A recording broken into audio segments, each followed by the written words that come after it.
Hello everybody. Have you ever wondered how random number generators really work?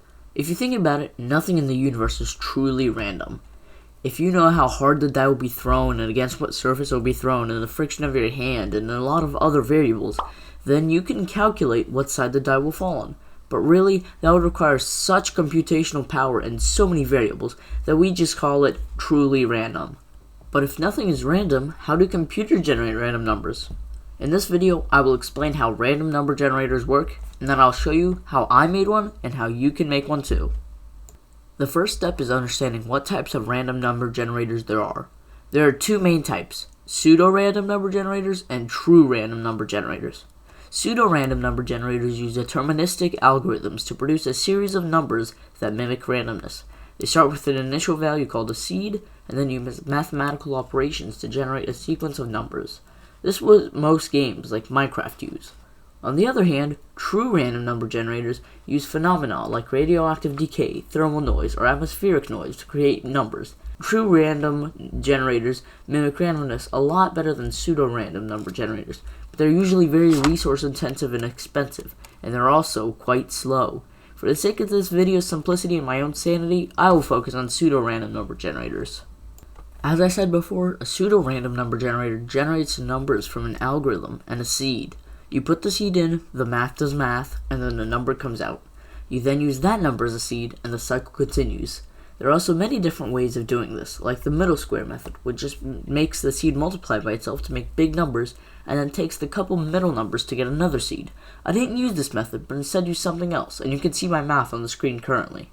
As you can see, I have 6 variables here. Each one modifies the number generator. Later in the video, I will implement all of these into my Unity project so that it's quite easy to customize. Variable S is the seed, which is how we get our number to randomize. Then we have variable C, which we just add to the equation to make it even more unpredictable. Next is variable A, which we multiply the seed by. Next is variable M3, which controls how high the number can go. And the last two are just numbers that add another level of randomization. If we run this a few times, we can see that it does, in fact, make pretty much random numbers. Without actually doing the math, you would probably not be able to guess what the next number is. There are a few problems, though. The pattern will always repeat, no matter what. This is possible to fix, though, as if we get a number that has already been generated, we just add 1, or change the seed in some other way, and send it through the algorithm again. Another issue is that numbers don't repeat fast enough. If we run a true random number generator, we can see that sometimes we will get the same number back to back, and that just won't happen in our case. Unless we make it so that the seed isn't the last generated number, but is something instead like the time in milliseconds, which just adds another level of complexity. I know this is getting complex, but I'm almost done. Another problem is security. If anyone finds out the algorithm, then everything can now be guessed, and that ruins the entire point of it. We could always make it even more complicated by adding another generator, adding the results to make a new seed, and then sending that seed to a third generator, making our final number. This could technically expand forever, with each level of generators adding more randomness to it.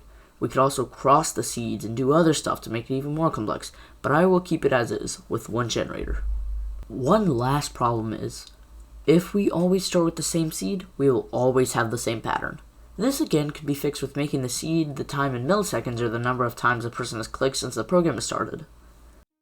I have set up a quick scene in Unity, and if we just transfer this math from Desmos to C#, we can see that this all works. I added simple UI displays to show all the info you might need, and added some simple functionality like a big generate button that when pressed generates a number. Feel free to try your own algorithms and play around with the generator. The link will be in the description. Thank you for watching, and goodbye.